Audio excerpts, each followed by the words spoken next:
नमस्कार दोस्तों, कलयुग के चमत्कार संतों की वाणी में आप सबका स्वागत है। हम श्रवण कर रहे हैं नवरात्रि की कथा, जो कि हम पहला अध्याय सुन चुके हैं हिंदी में श्री दुर्गा सप्तशती के पाठ का। अब हम सुनेंगे नवरात्रि के दूसरे, तीसरे, चौथे और पांचवें अध्याय की कथा।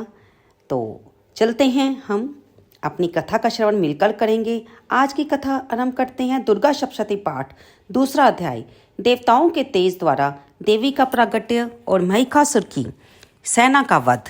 मध्यम चित्र के विष्णु ऋषि, महालक्ष्मी देवता, उष्णिक, छंद, शाकंभरी, शक्ति, दुर्गा, बीज, वायु, तत्व और यजुर्वेद स्वरूप हैं। श्री महालक्ष्मी की प्रसन्नता हेतु मध्यम चित्र के पाठ में इसका विनियोग किया गया है। देवी दुर्गा का ध्यान करते हुए इस प्रकार कहें, मैं कमल के आसन पर बैठी हुई प्रसन्न मुख वाली महिषासुर मर्दनी भगवती महालक्ष्मी का भजन करती हूँ, जो अपने हाथों में अक्षमाला, फरसा, गदा, बाण, वज्र, पद्म, धनुष, कुंडिका, दंड, शक्ति, खड्ग, ढाल, शंख, घंटा, मधुपात्र, शूल, पाश और चक्र धारण करती हैं। आइए अब कथा का श्रवण करते हैं। ऋषि ने कहा, पूर्व काल में देवताओं और असुरों में 100 वर्षों तक घोर संग्राम हुआ था। उसमें असुरों का स्वामी महिषासुर था और देवताओं के नायक इंद्र थे। उस युद्ध में देवताओं की सेना महाबली असुरों से परास्त हो गई। संपूर्ण देवताओं को जीतने के बाद महिषासुर इंद्र बन गया। तब पराजित देवतागण प्रजापति ब्रह्मा जी को आगे करके उस स्थान पर गए। यहाँ भगवान शिव और विष्णु विराजमान थे। देवताओं ने महिषासुर के पराक्रम तथा अपने पराजय का यथावत वृतांत उन दोनों देवेश्वरों से कह सुनाया। उन्होंने कहा, हे भगवान, महिषासुर सूरज, इंद्र, अग्नि, वायु, चंद्रमा, यम, वरुण तथा अन्य देवताओं के भी अधिकार छीनकर स्वयं ही सबका अधिष्ठाता बन बैठा है। उस दुरात्मा महेश ने समस्त देवताओं को स्वर्ग से निकाल दिया है। अब वे मनुष्यों की भांति पृथ्वी पर विचरते हैं। दैत्यों की ये सारी करतूत हमने आप लोगों से कह सुनाई है। अब हम आपकी शरण में आए हैं, कृपया उसके वध का कोई उपाय सोचिए। इस प्रकार देवताओं के वचन सुनकर भगवान विष्णु और शिव जी ने दैत्यों पर बड़ा क्रोध किया। उनकी भौहें तन गई, मुंह टेढ़ा हो गया। तब अत्यंत क्रोधित होते हुए चक्रपाणी श्री विष्णु के मुख से एक महान तेज प्रकट हुआ। उसी प्रकार ब्रह्मा जी और भगवान शिव तथा इंद्र आदि अन्य देवताओं के शरीर से भी बड़ा भारी मात्रा में तेज निकला। वह सब मिलकर एक हो गया। महान तेज का वह पुंज ज्वल्यमान पर्वत जैसा जान पड़ता था। देवताओं ने देखा, वहां उसकी ज्वालाएं संपूर्ण दिशाओं में व्याप्त हो रही थी। संपूर्ण देवताओं के शरीर से प्रकट हुए उस तेज की कोई तुलना नहीं थी। एकत्रित होने पर वह एक नारी के रूप में परिवर्तित हो गया और अपने प्रकाश से तीनों लोकों में व्याप्त हो गया। भगवान शिव का जो तेज था, उससे उस देवी का मुख प्रकट हुआ। जमराज के तेज से उसके सिर में बाल निकल आए। श्री विष्णु भगवान के तेज से उसकी भुजाएं उत्पन्न हुई। चंद्रमा के तेज से दोनों सत्रों का और इंद्र के तेज से मध्य भाग कटी प्रदेश का प्रादुर्भाव हुआ। वरुण के तेज से यंगा और पिंडली तथा पृथ्वी के तेज से नितंब प्रकट हुए। ब्रह्मा के तेज से दोनों चरण और सूरज के तेज से उनकी उंगलियां हुई। वसुओं के तेज से हाथों की उंगलियां और कुबेर के तेज से नासिका प्रकट हुई। उस देवी के दांत प्रजापति के तेज से और तीनों नेत्र अग्नि के तेज से प्रकट हुए थे। उसकी भौं संध्या के और कान वायु के तेज से उत्पन्न हुए थे। इसी प्रकार अन्य अन्य देवताओं के तेज से भी उस कल्याणमयी देवी का आविर्भाव हुआ। तत्पश्चात समस्त देवताओं के तेज पुंज से प्रकट हुई देवी को देखकर महिषासुर के सताए हुए देवता अत्यंत प्रसन्न हुए। पिनाकधारी भगवान शंकर ने अपने शूल से एक शूल निकालकर उन्हें दिया। फिर भगवान विष्णु ने अपने चक्र से चक्र उत्पन्न किया और भगवती को अर्पण किया। वरुण ने भी शंख भेंट किया। अग्नि ने उन्हें शक्ति दी। वायु ने धनुष, बाण और तरकश प्रदान किए। सहस्र नेत्रों वाले देवराज इंद्र ने अपने वज्र से वज्र उत्पन्न किया और इरावत हाथी से उतारकर एक घंटा भी प्रदान किया। जमराज ने काल दंड से दंड, वरुण ने पाश, प्रजापति ने स्फट काक्ष की माला और ब्रह्मा जी ने कमंडल भेंट किया। सूरज ने देवी के समस्त रोमकूपों में अपनी किरणों का तेज भर दिया। काल ने उन्हें चमकती हुई ढाल और तलवार दी और समुंदर ने उज्जवल हार और कभी जीर्ण यानी कि नष्ट ना होने वाले 2 दिव्य वस्त्र भेंट किए। साथ ही उन्होंने दिव्य चूड़ामणि, 2 कुंडल, कड़े, उज्जवल अर्धचंद्र, सब बाहुओं के लिए गहने, दोनों चरणों के लिए निर्मल नूपुर, गले की सुंदर हंसली और सब उंगलियों में पहनने के लिए रत्नों की बनी अंगूठियां भी दी। विश्वकर्मा ने उन्हें अत्यंत निर्मल फरसा भेंट किया। साथ ही अनेक प्रकार के अस्त्र और अभेद्य कवच दिया। इनके सिवा मस्तक और वक्ष स्थल पर धारण करने के लिए कभी न सूखने वाले कमल के फूलों की मालाएं दी। जल्दी ने उन्हें सुंदर कमल का फूल भेंट किया। हिमालय ने सिवारी के लिए सिंह दिया। भांति भांति के रत्न समर्पित किए गए। धन अध्यक्ष कुबेर ने मधु से भरा हुआ पान पात्र माता को दिया और संपूर्ण नागों के राजा शेषनाग ने, जो इस पृथ्वी को धारण करते हैं, उन्हें बहुमूल्य मणियों से विभूषित नागहार भेंट दिया। इसी प्रकार अन्य देवताओं ने भी आभूषण और अस्त्र शस्त्र देकर देवी का सम्मान किया।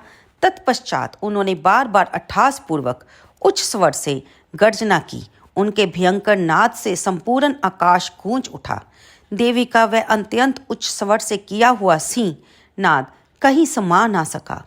आकाश उसके सामने लघु लगने लगा।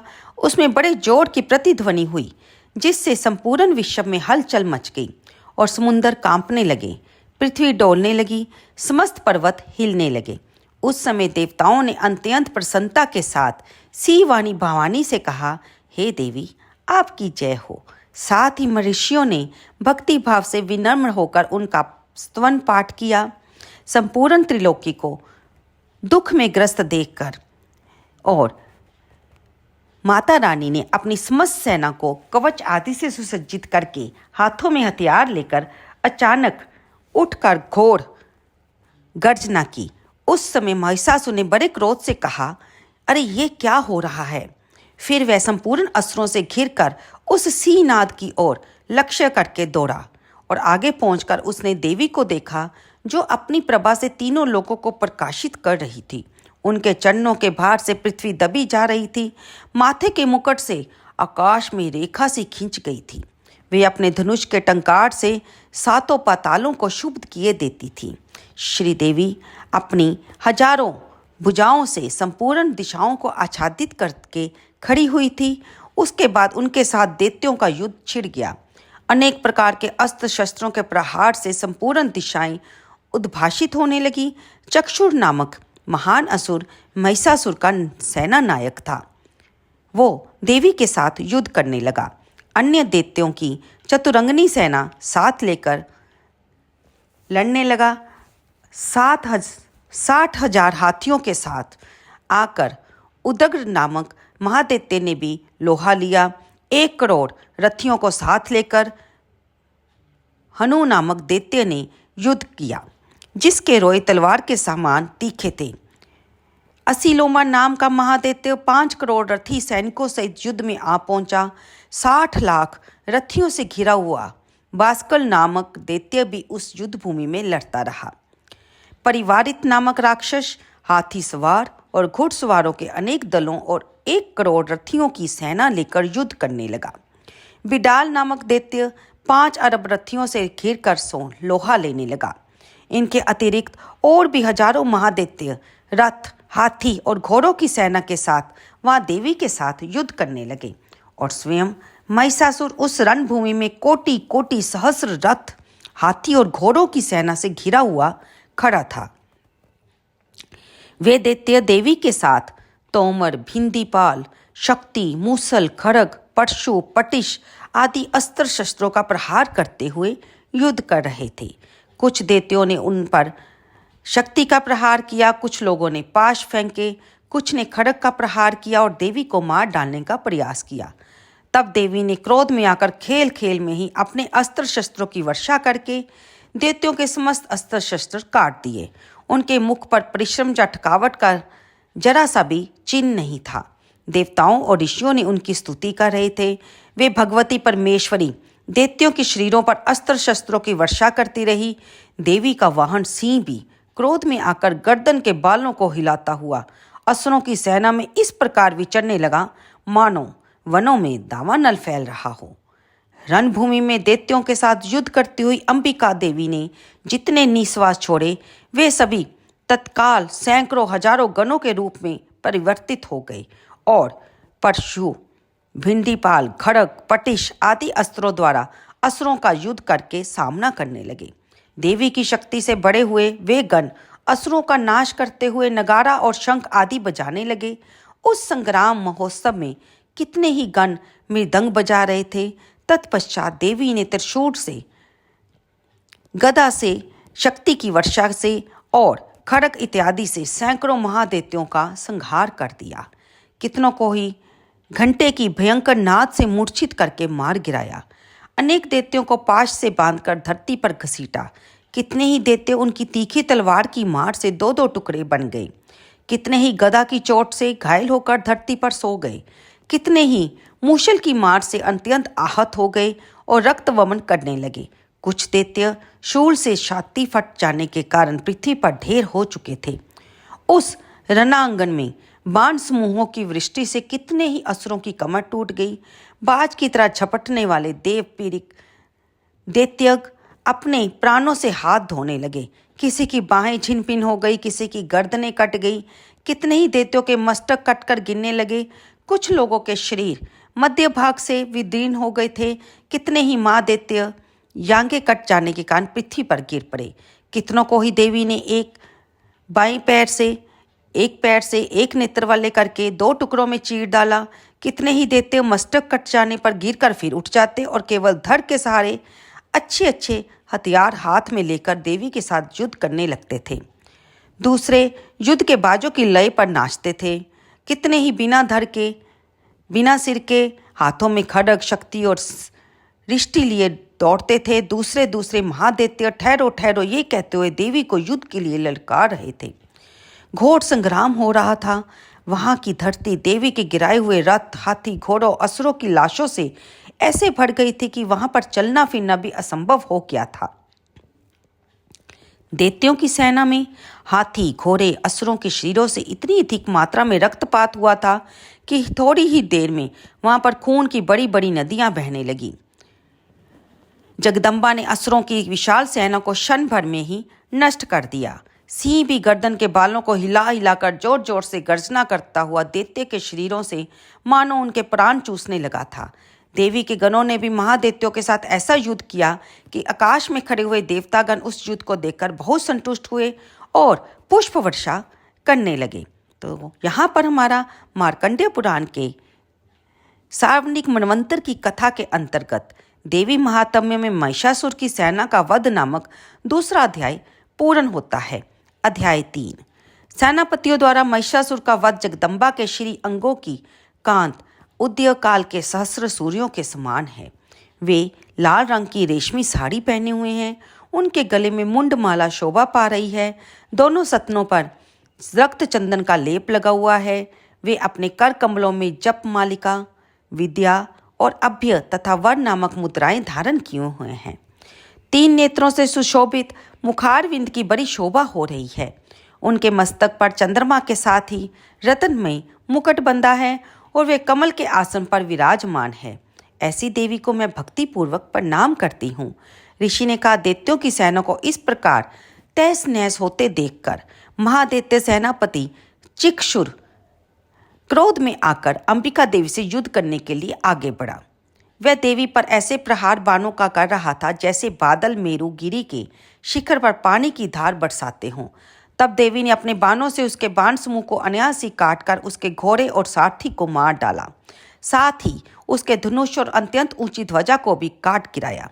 धनुष कट जाने पर उसके अंगों को अपने बाणों से बीन डाला। धनुष, रथ, घोड़े और सारथी के नष्ट हो जाने पर वह असुर ढाल और तलवार लेकर देवी की ओर दौड़ा और तीखी धार वाली तलवार से सिंह के मस्तक पर चोट करके देवी की भी बाई भुजा में बड़े वेग से प्रहार किया। हे राजन, देवी की बाह पर पहुंचते ही वह तलवार टूट गई। फिर क्रोध में लाल आंखें करके उस राक्षस ने शूल हाथ में लिया और उस महादैत्य ने भगवती भद्रकाली के ऊपर चलाया। वह त्रिशूल आकाश से गिरते हुए सूर्यमंडल की भांति अपने तेज से प्रज्वलित हो उठा था। उस शूल को अपनी ओर आते देखकर देवी ने भी त्रिशूल का प्रहार किया। उससे राक्षस के शूल के सैकड़ों टुकड़े हो गए और साथ ही महादैत्य चिक्षर की भी धज्जियां उड़ गई। वह प्राणों से हाथ धो बैठा। महिषासुर के सेनापति उस महापराक्रमी चक्षुर के मारे जाने पर देवताओं को पीड़ा देने वाला चामर हाथी पर बैठकर आ गया।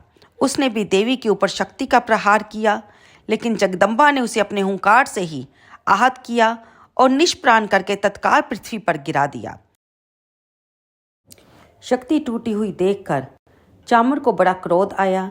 अब उसने शूल चलाया, किंतु देवी ने उसे भी अपने बाणों द्वारा काट दिया।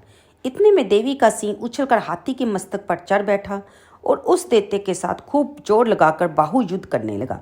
दोनों लड़ते लड़ते हाथी से पृथ्वी पर आ गए और अत्यंत क्रोध में भरकर एक दूसरे पर बड़े भयंकर प्रहार करने लगे। फिर सिंह ने बड़े वेग से आकाश में उछला और ऊपर से गिरते हुए उसने पंजों की मार से चामर का सिर धड़ से अलग कर दिया। इसी प्रकार उद्रग भी शीला और वृक्ष आदि की मार खाकर रणभूमि में देवी के हाथों मारा गया। कराल भी दांतों, मुक्कों और थप्पड़ों की चोट से धराशायी हो गया। क्रोध में भरी हुई देवी ने गदा की चोट से उद्दत का संहार किया। भिंडीपाल से बास्कल को और बाणों से ताम्र तथा अंधक को मौत के घाट उतार दिया। 3 नेत्रों वाली परमेश्वरी ने त्रिशूल से उग्रास्य, उग्रवीर्य और माहू नामक दैत्य को मार गिराया। तलवार की चोट से विडाल के मस्तक को काट दिया। दुर्धर और दुर्मुख इन दोनों को भी अपने बाणों से जमलोक भेज दिया। इस प्रकार अपनी सेना का संहार होते देखकर महिषासुर ने भैंसे का रूप धारण करके देवी के गणों को त्रास देना आरंभ किया। किसी को थुथुन से मारकर गिरा दिया, किसी को पूंछ की चोट पहुंचाई, किसी को अपने सिंगों से विदीर्ण करके, कुछ गणों को वेग से और कितनों को निश्वास वाजु के झोंके से धराशायी कर दिया। इस प्रकार गणों की सेना को गिराकर वह महादेवी के सिंह को मारने के लिए झपटा। इससे जगदम्बा को बड़ा क्रोध आया। उन्होंने महापराक्रमी महिषासुर के क्रोध में आकर धरती को जब खुरों से खोदने लगा तो सिंहों से ऊंचे ऊंचे पर्वतों को उठाकर फेंकने लगा। उसके वेग से चक्कर देने के कारण पृथ्वी क्षुब्ध हो रही थी, फटने लगी थी। उसकी पूंछ से टकराकर समुद्र सभी ओर से धरती को डुबोने लगा था। हिलते हुए सिंहों के आघात से विदीर्ण होकर बादलों के टुकड़े टुकड़े हो उसके प्रचंड वायु के वेग से उड़े हुए सैकड़ों पर्वत आकाश से गिरने लगे। इस तरह से क्रोध में भरे हुए उस महादैत्य को अपनी ओर आता देखकर चंद्रिका ने उसका वध करने के लिए महान रोष प्रकट किया। उन्होंने पाश फेंककर उस महान असुर को बांध लिया। महासंग्राम में बंध जाने पर उसने भैंसे का रूप त्याग दिया और सिंह के रूप में प्रकट हुआ। उस अवस्था में जगदम्बा ने जो उसका सिर काटने का प्रयास किया तो वह खड्गधारी पुरुष के रूप में बदल गया। तब देवी ने तुरंत ही बाणों की वर्षा करके ढाल और तलवार के साथ उस पुरुष को भी बींध डाला। तब वह गजराज के रूप में परिवर्तित हुआ और अपनी सूंड से देवी के विशाल सिंह को खींचने का प्रयास करने लगा और गर्जने लगा। खींचते समय देवी ने तलवार से उसकी सूंड काट डाली। तब उस महादैत्य ने दोबारा भैंसे का रूप धारण किया और पहले की भांति चराचर परवानियों सहित तीनों लोगों को व्याकुल करने लगा। तब क्रोध में भरी हुई जगत माता ने बार बार उत्तम मधु का पान करने और लाल आंखें करके हंसने लगी। उधर वह बल और पराक्रम से मद से उन्मत्त हुआ राक्षस गर्जने लगा। अपने सिंहों से चंडी के ऊपर पर्वतों को फेंकने लगा। उस समय देवी ने अपने बाणों के समूहों से उसके फेंके हुए पर्वतों को चकनाचूर किया और बोलते समय उनका मुख मधु के मद से लाल हो रहा था। देवी ने कहा, अरे ओ मूर्ख, मैं जब तक मधु पीती हूँ तब तक तू क्षण भर के लिए खूब गर्जना कर ले। मेरे हाथ से यहीं तेरी मृत्यु हो जाने पर अब शीघ्र ही देवता भी गर्जना करेंगे। इस प्रकार कहकर देवी उछली और महादैत्य के ऊपर चढ़ गई। फिर पाँव से उसको दबाकर शूल से उसके कंठ में आघात किया और पैर से दबा होने पर भी महिषासुर अपने मुख से अभी आधे शरीर से ही वह बाहर निकलने पाया था कि देवी ने अपने प्रभाव से उसे रोक दिया और आधा निकले होने के कारण महादैत्य का देवी से युद्ध होने लगा। तब देवी ने बहुत बड़ी तलवार से उसका मस्तक काट गिराया। फिर तो हाहाकार करती हुई दैत्यों की सारी सेना भाग गई। संपूर्ण देवतागण अति प्रसन्न हुए। देवताओं ने दिव्य महिषियों के साथ दुर्गा देवी का स्तवन किया। गंधर्व राज गाने लगे और अप्सराएं नृत्य करने लगी। इस प्रकार मार्कंडेय पुराण में सार्वजनिक मनवंतर की कथा के अंतर्गत देवी महात्म्य में महिषासुर वध नामक तीसरा अध्याय संपन्न हुआ। उम्मीद करती हूँ आपको ये वीडियो अच्छी लगी होगी। कृपया इसे लाइक करें, शेयर करें और कमेंट बॉक्स में जय माता दी लिखना बिल्कुल ना भूलें। अगली वीडियो में हम आपके लिए ला रहे हैं 5वां, 6ठा, 7वां अध्याय।